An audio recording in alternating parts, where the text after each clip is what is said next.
Actually ಈಗ ದರ್ಶನ್ ಅವರ case ವಿಚಾರ ಮಾತಾಡೋದಾದ್ರೆ ಈಗ ಏನಾಗ್ತಿದೆ, ಅವ್ರದ್ದು ಸಿನಿಮಾ ಬರ್ತಿದೆ ಇನ್ನೇನ್ ಸದ್ಯದಲ್ಲೇ, ಇನ್ನೊಂದ್ 2-3 ದಿನದಲ್ಲಿ ಸಿನಿಮಾ ಬರುತ್ತೆ, ಒಂದು ವಾರದಲ್ಲಿ. Devil cinema. ಯಾಕಂದ್ರೆ ಆ ಡೆವಿಲ್ ಸಿನಿಮಾಗೆ 100,000 ಜನ ಕೆಲಸ ಮಾಡಿರ್ತಾರೆ, ಮತ್ತೆ ಪ್ರೊಡ್ಯೂಸರ್ ದುಡ್ಡು ಹಾಕಿರ್ತಾರೆ.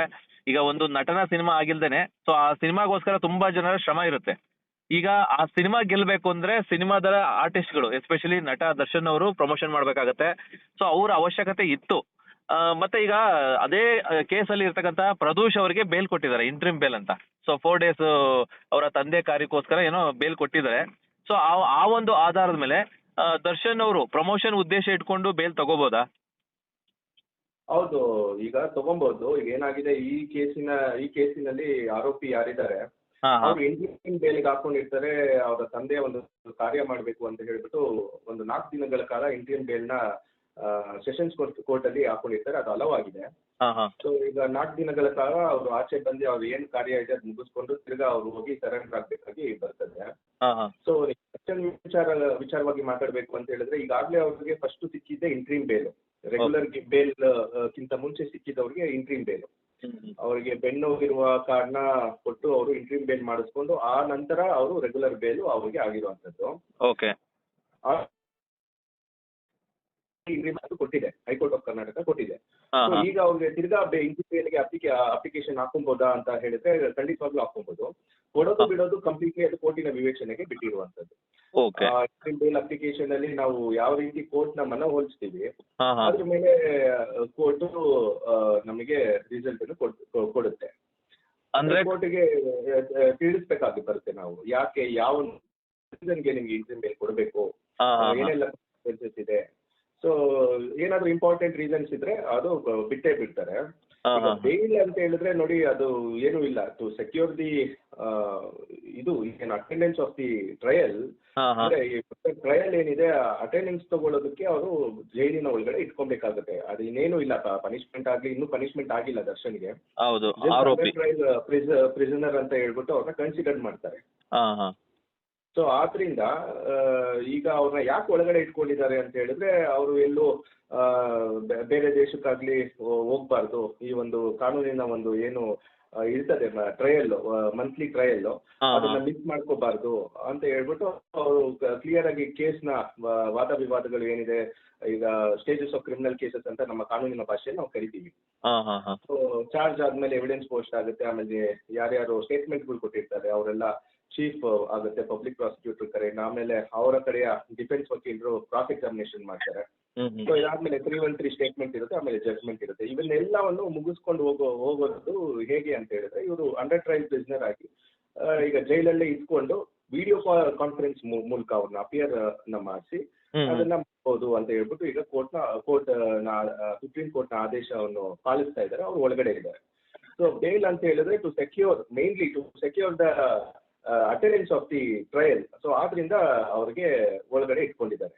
ಬೇಲ್ ಅವ್ರು ಯಾವಾಗ ಬೇಕಾದ್ರೂ ಹಾಕೊಬಹುದು. ಈಗ ನೀವು ಕೇಳಿರುವಂತಹ ಪ್ರಶ್ನೆ ಏನಪ್ಪಾ ಅಂತ ಹೇಳಿದ್ರೆ, ಅವರು ಇಂಟ್ರೀಮ್ ಬೇಲ್ ತಗೊಬೋದಾ ಒಂದು ಪ್ರಮೋಷನ್ ಅನ್ನ ಒಂದು ರೀಸನ್ಗೆ ಅಂತ ಕೇಳಿದೀರಾ. ಆಬ್ವಿಯಸ್ಲಿ ನಾವು ಅಪ್ಲಿಕೇಶನ್ ಅನ್ನ ಹಾಕೊಳ್ಳುವಂತ ಚಾನ್ಸಸ್ಗಳು ಇರ್ತದೆ. ಅಪ್ಲಿಕೇಶನ್ ಅನ್ನ ಹಾಕಿ ನಾವು ಏನು ಒಂದು ಕಾನ್ಸಿಕ್ವೆನ್ಸಸ್ ಇದೆ, ಇದು ಎಷ್ಟು ಕೋಟಿ ಸಿನಿಮಾ, ಇದರಿಂದ ಎಷ್ಟು ಜನ ಊಟ ತಿಂತಾ ಇದ್ದಾರೆ, ಇದು ಸಕ್ಸಸ್ ಆಗಲೇಬೇಕಾಗಿರುವಂತಹ ಸಂದರ್ಭಗಳು, ಇವನ್ನೆಲ್ಲ ನಾವು ಕೋರ್ಟ್ಗೆ ಮನವೊಲಿಸುವಂತ ವಕೀಲರು, ಅವ್ರ ಪರವಾದ ವಕೀಲರು ಯಾರಿರ್ತಾರೆ ಅವರು ಕೋರ್ಟಿನ ಮನವೊಲಿಸುವಂತಹ ಒಂದು ಇದು ಮಾಡಿದ್ರೆ ಖಂಡಿತವಾಗ್ಲೂ ಸಿಗುವಂತಹ ಸಾಧ್ಯತೆ ಜಾಸ್ತಿ ಇರ್ತದೆ. ಬಟ್ ಈಗಾಗಲೇ ಆಲ್ರೆಡಿ ಒಂದ್ಸತಿ ಇಂಟ್ರೀಮ್ ಬೇಲ್ ಹೈಕೋರ್ಟ್ ಕೊಟ್ಟಿರೋದ್ರಿಂದ ಸೆಕೆಂಡ್ ಟೈಮ್ ಇದು ಕೋರ್ಟಿನ ವಿವೇಚನೆಗೆ ಬಿಟ್ಟಿರುವಂತದ್ದು. It is left to discretionary power of the court ಅಂತ ಕರಿತೀವಿ. ಓಕೆ. ಸೊ ಹಾಕೊಳ್ಳುವಂತ ಚಾನ್ಸಸ್ ಇರ್ತದೆ ಸರ್, ಹಾಕೋಬಹುದು. ಓಕೆ. ಅಂದ್ರೆ ಈಗ ಆಲ್ರೆಡಿ ಈಗ ಒಂದ್ ವೇಳೆ ಫ್ರೆಶ್ ಆಗಿ ಇಂಟ್ರೀಮ್ ಬೇಲ್ ಅಪ್ಲೈ ಮಾಡೋದಿದ್ರೆ ಈಸಿಯಾಗಿ ಮಾಡ್ಬೋದಾಯ್ತು. ಬಟ್ ಆಲ್ರೆಡಿ ಮಾಡಿ ಮತ್ತೆ ಬೇಲ್ ಆಗಿ ಮತ್ತೆ ರಿಜೆಕ್ಟ್ ಆಗಿರೋದ್ರಿಂದ ಕೊಡೋ ಚಾನ್ಸಸ್ ಕಡಿಮೆ ಅಂತ ಹೇಳ್ತೀರಾ? ಕೊಡೋ ಚಾನ್ಸಸ್ ಕಡಿಮೆ ಅಂತಾನೂ ಹೇಳಕ್ಕಾಗಲ್ಲ, ಕೊಡ್ತಾರೆ ಅಂತಾನೂ ಹೇಳಕ್ಕಾಗಲ್ಲ. ಜಡ್ಜ್ ವಿವೇಚನೆ ಬಿಟ್ಟಂತದ್ದು. ಕೊಟ್ರೇನು ಕೊಡ್ಬಹುದು, ಕೊಡದೇ ಇರ್ಬೋದು. ಬೇಕು ಅಂತ ಹೇಳಿದ್ರೆ ಇಂಟ್ರೀಮ್ ಬೇಲ್ ಅಪ್ಲಿಕೇಶನ್ ಅನ್ನು ಹಾಕೊಂಡು ನಮಗೆ 1 ವಾರನೋ ಅಥವಾ 2 ವಾರನೋ ನಮಗೆ ಪ್ರಮೋಷನ್ ಮಾಡೋದಕ್ಕೆ ಬೇಲ್ ಮೇಲೆ ಆಚೆ ಬಿಡಿ, ನಾವು ಎಲ್ಲೂ ಓಡೋಗಲ್ಲ, ಇಲ್ಲೇ ನಮ್ದು ಪರ್ಮನೆಂಟ್ ರೆಸಿಡೆಂಟ್ ಇಲ್ಲೇ ಇದೆ, ನಮ್ದು ಇಲ್ಲೇ ಮನೆ ಇದೆ, ಮತ್ತೆ ನಾವು ಎಷ್ಟು ಸಾವಿರ ಜನ ಅಭಿಮಾನಿಗಳಿದ್ದಾರೆ, ನಾವೆಲ್ಲೂ ದೇಶ ಬಿಟ್ಟಾಗ್ಲಿ ಬೇರೆ ಆಗ್ಲಿ ನಾವು ಹೋಗಲ್ಲ. ಸೊ ಆದ್ರಿಂದ ಆ ನಂಬಿಕೆ ಮೇಲೆ ನೀವು ಒಂದು ವಾರಗಳ ಕಾಲ ನಮಗೆ ಇಂಟ್ರಿಮ್ ಬೇಲ್ ಮೇಲೆ ಬಿಡ್ಬೋದು ಅಂತ ಹೇಳ್ಬಿಟ್ಟು ಅಪ್ಲಿಕೇಶನ್ ಹಾಕಿ ಒಂದು ಆರ್ಗ್ಯುಮೆಂಟ್ ನ ಕೋರ್ಟ್ ನ ಮನವೊಲಿಸೋ ಅಂತ ಕೆಲಸವನ್ನು ಮಾಡಿದ್ರೆ ಅವರ ವಕೀಲರ ಮೂಲಕ ಸಿಗುವಂತ ಸಾಧ್ಯತೆನೂ ಇದೆ, ಸಿಗದೇನೂ ಇರ್ಬೋದು. ಅದ್ ನಾವು ಇವಾಗ ಹೇಳಲಿಕ್ಕಾಗಲ್ಲ. It is left discretionary power of court. ಮತ್ತೆ ಇನ್ನೊಂದು ಇವರು ಸರಿಯಾದ ರೀತಿ ಎಕ್ಸ್ಪ್ಲೈನ್ ಮಾಡ್ಬೇಕಾಗತ್ತೆ, ಎಷ್ಟು ಇಂಪಾರ್ಟೆನ್ಸ್ ಇದೆ ಅವರು, ಮತ್ತೆ ಅವರ ಇಂಪಾರ್ಟೆನ್ಸ್ ತುಂಬಾ ಎಷ್ಟು ಅಂದ್ರೆ ಅವರ ಪ್ರೆಸೆನ್ಸ್ ಎಷ್ಟು ಇಂಪಾರ್ಟೆಂಟ್ ಆಗುತ್ತೆ ಸಿನಿಮಾಗೆ, ಆ ತರ ಎಲ್ಲ ಎಕ್ಸ್ಪ್ಲೈನ್ ಮಾಡ್ಬೇಕಾಗುತ್ತೆ. ಹೌದು ಟೋಟಲಿ ಇವರು ಅವ್ರ ಪರವಾದ ವಕೀಲರು ಯಾವ ರೀತಿ ಕೋರ್ಟ್ಗೆ ಮನವೊಲಿಸ್ತಾರೆ ಅದ್ರ ಮೇಲೆ ಕೋರ್ಟ್ ಇಂಪ್ರೆಸ್ ಆದ ಆರ್ಗ್ಯುಮೆಂಟ್ ಗೆ ಬೇಲ್ನ ಕೊಡುವಂತ ಸಾಧ್ಯತೆ ಇರ್ತದೆ. ಇಲ್ಲ ಅಂತ ಹೇಳಿದ್ರೆ ಏನು ಅವಶ್ಯಕತೆ ಇಲ್ಲ ಅಂತ ಹೇಳಿದ್ರೆ ರಿಜೆಕ್ಟ್ ಮಾಡುತ್ತೆ. ಓಕೆ ಸರ್, ಇದನ್ನ ಹೊರತುಪಡಿಸಿ ಈಗ ಒಂದ್ ವೇಳೆ ಈಗ ಟ್ರಯಲ್ ಆಲ್ರೆಡಿ ಸ್ಟಾರ್ಟ್ ಆಗಿದೆ, ಈಗ 17ನೇ ತಾರೀಕೇನೋ ನೆಕ್ಸ್ಟ್ ಕೆಲವೊಂದು ಸಾಕ್ಷಿಗಳನ್ನ ವಿಚಾರಣೆ ಸ್ಟಾರ್ಟ್ ಆಗುತ್ತೆ. ಈ ಸಾಕ್ಷಿಗಳ ವಿಚಾರಣೆ ಮಾಡ್ತಾ ಹೋದಂಗೆ ಟ್ರಯಲ್ ಸ್ಟಾರ್ಟ್ ಆದಂಗೆ ಮಧ್ಯದಲ್ಲಿ ಅಂದ್ರೆ ಟ್ರಯಲ್ ನ ಮಧ್ಯದಲ್ಲಿ ಅಂದ್ರೆ ಇವರ ಇನ್ವಾಲ್ವ್ಮೆಂಟ್ ಇಲ್ಲ ಅಥವಾ ಸಾಕ್ಷಿಗಳ ಪ್ರಕಾರ ಇವ್ರ ಇನ್ವಾಲ್ವ್ಮೆಂಟ್ ಅಷ್ಟೊಂದು ಇಲ್ಲ ಅಂತ ಅನ್ಸಿದ್ರೆ ಮತ್ತೆ ರೆಗ್ಯುಲರ್ ಬೇಲ್ ಅಪ್ಲೈ ಮಾಡ್ಬೋದಾ ಇವರು? ಹೌದು ಎಷ್ಟ್ ಸತಿ ಬೇಕಾದ್ರೂ ಬೇಲು ಹಾಕೊಬಹುದು ನಮ್ಮ ಕಾನೂನಿನ ಇದರಲ್ಲಿ. ತಿರ್ಗಾ ರೆಗ್ಯುಲರ್ ಬೇಲ್ ಸೆಷನ್ ಕೋರ್ಟ್ ಅಲ್ಲೇ ಬೇಕಾದ್ರೂ ಹಾಕೊಬಹುದು, ಅಥವಾ ಹೈಕೋರ್ಟ್ ಅಲ್ಲಿ ಹಾಕೊಬಹುದು, ಸುಪ್ರೀಂ ಕೋರ್ಟ್ ಅಲ್ಲೂ ಹಾಕೊಬಹುದು, ಎಲ್ಲಿ ಬೇಕಾದ್ರೂ ಹಾಕೊಬಹುದು. ಈಗ ಸೆಷನ್ ಕೋರ್ಟ್ ಅಲ್ಲಿ ಟ್ರಯಲ್ ನಡೀತಾ ಇರೋದ್ರಿಂದ ಫಸ್ಟ್ ಅಲ್ಲೇ ಹಾಕೊಂತಾರೆ, ಅಲ್ಲಿ ರಿಜೆಕ್ಟ್ ಆದ್ರೆ ಹೈಕೋರ್ಟ್ಗೆ ಹೋಗ್ತಾರೆ, ಹೈಕೋರ್ಟ್ ಅಲ್ಲಿ ರಿಜೆಕ್ಟ್ ಆದ್ರೆ ಸುಪ್ರೀಂ ಕೋರ್ಟ್ಗೆ ಹೋಗ್ತಾರೆ. ಸೊ ಎಲ್ಲಿ ಬೇಕಾದ್ರೂ ಅವರು ಹಾಕೊಬಹುದು. ಬಟ್ ನೋಡಿ, ಆ ಪ್ರಾವಿಷನ್ ಇದೆ ಅಂತ ತಕ್ಷಣ ನಾವು ಸುಮ್ನೆ ಬೇಲ್ಗೆ ಹಾಕಿ ರಿಜೆಕ್ಟ್ ಮಾಡುವಂತದ್ದು ಮಾಡಬಾರ್ದು. ನಮಗೆ ಪ್ರಾಪರ್ ಗ್ರೌಂಡ್ಸ್ ಏನಿದೆ ಅದು ಸಿಕ್ಕಿದ್ರೆ, ಈಗ ದರ್ಶನ್ ನ ಇನ್ವಾಲ್ವ್ಮೆಂಟ್ ಈ ಮರ್ಡರ್ ಕೇಸಲ್ಲಿ ಇಲ್ಲ ಅಂತ ನಮಗೆ ಖಂಡಿತವಾಗಿ ಕೋರ್ಟ್ಗೂ ತಿಳಿದೋಗುತ್ತದು. ಏನು ಒಂದು 10 ರಿಂದ 15 ವಿಟ್ನೆಸಸ್ಗಳು ಎಕ್ಸಾಮಿನೇಷನ್ ಆದ್ಮೇಲೆ ಅದು ಕೋರ್ಟ್ಗೂ ತಿಳಿಯುತ್ತೆ. ಯಾಕಂದ್ರೆ ಅವರು ಅಲ್ಲಿರೋದೇ ಬಹ್ಯಾಟ್ ಮಾಡ್ಕೊಂಡ್ ಬಂದು ಹೇಳೋದು ಮಾಡೋದು ಮಾಡ್ತಾರೆ. ಕ್ರಾಸ್ ಎಕ್ಸಾಮಿನೇಷನ್ ಅಲ್ಲಿ ದಿ ರಿಯಲ್ ಟ್ರೂತ್ ಏನಿರುತ್ತೆ ಅದು ಆಚೆ ಬರುತ್ತೆ.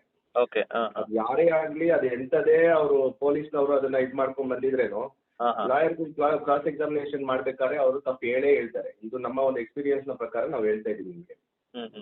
ಸೊ ಆದ್ರಿಂದ ಆ ಒಂದು ಏನೇನು ಲೂಪ್ ಹೋಲ್ಸ್ ಇರುತ್ತೆ, ಕಾಂಟ್ರಡಿಕ್ಷನ್ ಏನೇನು ಬಂದಿರುತ್ತೆ ಆ ಒಂದು ಚೀಫ್ ಎಕ್ಸಾಮಿನೇಷನ್ ಅಲ್ಲಿ ಮತ್ತೆ ಕ್ರಾಸ್ ಎಕ್ಸಾಮಿನೇಷನ್ ಅಲ್ಲಿ, ಅದನ್ನ ಇಟ್ಕೊಂಡು ಆರ್ಗ್ಯುಮೆಂಟ್ ಮಾಡಿ ಬೇಲ್ ಆರ್ಗ್ಯುಮೆಂಟ್ ಮಾಡಿ ಅವ್ರಿಗೆ ಬೇಲ್ ತಗೊಳ್ಳುವಂತಹ ಸಾಧ್ಯತೆನೂ ಇರ್ತದೆ.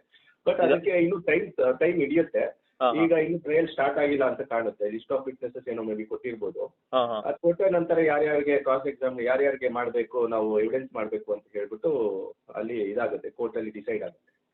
ಓಕೆ, ಅಂದ್ರೆ ಈಗ ಸಾಕ್ಷಿಗಳು ಒಂದೊಂದೇ ಸಾಕ್ಷಿಗಳು ಬಂದು ಹೇಳ್ತಾ ಹೋಗುತ್ತೆ, ಬಟ್ ಆ ಸಾಕ್ಷಿಗಳನ್ನ ಕ್ರಾಸ್ ಮಾಡ್ಬೇಕಾಗತ್ತೆ ಡಿಫೆನ್ಸ್ ಲಾಯರ್.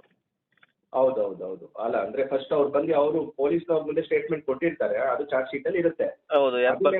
ತಿರ್ಗಾ ಜಡ್ಜ್ ಮುಂದೆ ಹೇಳ್ಬೇಕಾಗಿ ಬರುತ್ತೆ.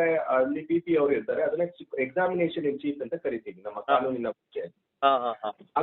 ಅದಕ್ಕೆ ಒಂದು ಡಿಪೋಸಿಷನ್ ಮಾಡ್ತಾರೆ, ಚೀಫ್ ಎಕ್ಸಾಮಿನೇಷನ್ ಅಂತ ಕರಿತೀವಿ ಅದನ್ನ.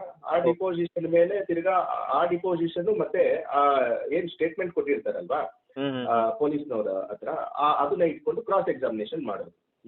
ವೆನ್, ವೈ, ಹೌ ಅಂದ್ರೆ ಯಾವಾಗಾಯ್ತು, ಎಲ್ಲಾಯ್ತು, ಹೆಂಗಾಯ್ತು. ಸೊ ಇದನ್ನ ನಾವು ತಿರ್ಗಾ ಕ್ರಾಸ್ ಎಕ್ಸಾಮಿನೇಷನ್ ಮಾಡಿದಲ್ಲಿ ಏನಾಗುತ್ತೆ, ಅಲ್ಲಿ ಕಾಂಟ್ರಡಿಕ್ಷನ್ ಬರುತ್ತೆ. ಸೊ ಆಗ ಬಂದಲ್ಲಿ ದರ್ಶನ್ ನ ಇನ್ವಾಲ್ವ್ಮೆಂಟ್ ಇದೆಯಾ ಇಲ್ವಾ ಅಂತ ಅನ್ನುವಂಥದ್ದು ಕ್ಲಿಯರ್ ಆಗಿ ಗೊತ್ತಾಗ್ಬಿಡುತ್ತೆ.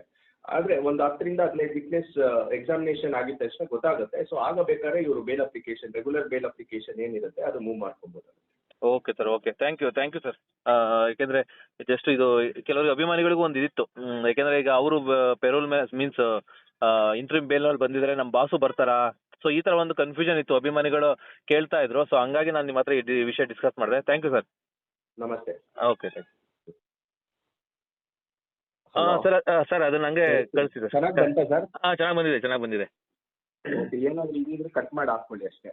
ಏನಿಲ್ಲ ಸರ್, ನಿಮ್ದೆಲ್ಲ ಕರೆಕ್ಟ್ ಇದೆ, ಏನ್ ತೊಂದರೆ ಇಲ್ಲ, ನೀಟಾಗಿ ಬಂದಿದೆ. ಬಟ್ ಇದು ಇನ್ಫಾರ್ಮೇಶನ್ ಕರೆಕ್ಟ್ ಇದೆಯಲ್ಲ, ತೊಂದರೆ ಇಲ್ಲ. ಇನ್ಫಾರ್ಮೇಶನ್ ಎಲ್ಲಾನು ಕರೆಕ್ಟ್ ಇದೆ ಸರ್. ಸರಿ ಸರ್, ಓಕೆ, ಹಂಗೆ ತೊಂದರೆ ಇಲ್ಲ. ಏನು ಗಿಂಬಲ್ ಏನಾಗಿಲ್ಲ, ಕರೆಕ್ಟಾಗಿ ಬಂದಿದೆ. ಇನ್ಫಾರ್ಮೇಶನ್ ಏನ್ ತಪ್ಪಿದೆ? ನಾವು ಇನ್ಫಾರ್ಮೇಶನ್ ಅವತ್ತಿಂದ ಕರೆಕ್ಟ್ ಆಗಿ ಕೊಡ್ತೀವಲ್ಲ. ಕರೆಕ್ಟ್ ಆಗಿದೆ, ಅದು ನೀವು ಕರೆಕ್ಟ್ ಆಗಿದೆ ಬಿಡಿ, ಅದಕ್ಕೆ ನಾನು ನಿಮ್ಮ ಹತ್ರನೇ ಕೇಳಿದ್ದು. ಓಕೆ ಸರ್, ಕಳಿಸ್ಕೊಡಿ ಸರ್. ಓಕೆ.